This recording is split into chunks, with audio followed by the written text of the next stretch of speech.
বিদ্যমান গ্যাস সংকট কাটাতে অতিরিক্ত 1 মিলিয়ন টন তরলকৃত প্রাকৃতিক গ্যাস বা এলএনজি সরবরাহ পেতে কাতারকে প্রস্তাব দিয়েছিল বাংলাদেশ। তবে 2025 সালের আগে বিদ্যমান চুক্তির আওতায় অতিরিক্ত এলএনজি সরবরাহ করা সম্ভব নয় বলে জানিয়ে দিয়েছে কাতারের জ্বালানি মন্ত্রণালয়। দীর্ঘমেয়াদী বিক্রয় ও ক্রয় চুক্তি বা এসপিও এর আওতায় কাতার থেকে বার্ষিক 1.8 থেকে 2.5 মিলিয়ন টন এলএনজি পাওয়ার সুযোগ রয়েছে। বিদ্যমান সরবরাহের বাইরে অতিরিক্ত 1 মিলিয়ন টন এলএনজি আমদানির প্রস্তাব দিয়েছে বাংলাদেশ।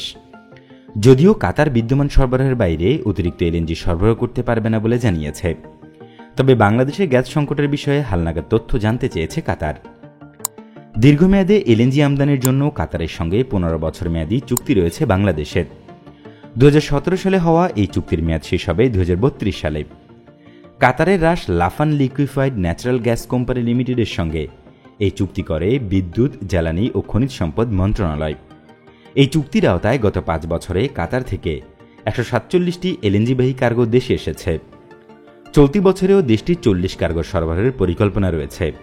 এর মধ্যে চলতি বছরের এপ্রিল পর্যন্ত 14টি কার্গো সরবরাহ করেছে কাতার। দীর্ঘমেয়াদী চুক্তির আওতায় কাতার যে কার্গো সরবরাহ করছে তার বাইরে 2022 ও 23 সালের জন্য অতিরিক্ত কার্গো সরবরাহের প্রস্তাব দেবে সংস্থাটি। এরই মধ্যে এই সংক্রান্ত প্রস্তাবের খসড়া চূড়ান্ত করেছে পেট্রোবাংলা। এলএনজি আমদানি কার্যক্রমে যুক্ত থাকা আরপিজিসিএলকে প্রস্তাবের খসড়া পাঠিয়েছে সংস্থাটি। এ প্রস্তাব দ্রুত কাতারকে পাঠাবে আরপিজিসিএল।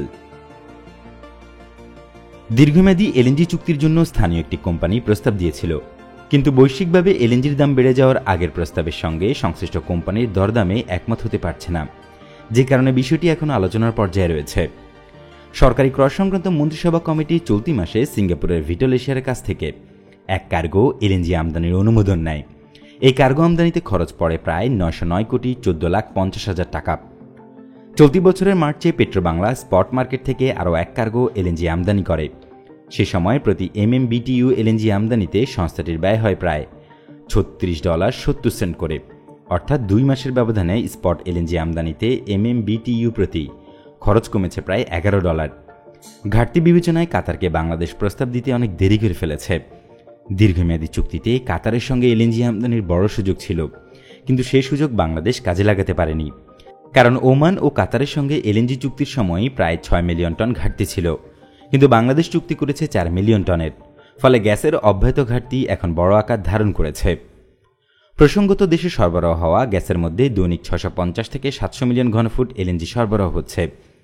দীর্ঘমেয়াদী চুক্তির বাইরে খোলা বাজার থেকে উচ্চ মূল্যে এ গ্যাস আমদানি করছে জ্বালানি বিভাগ।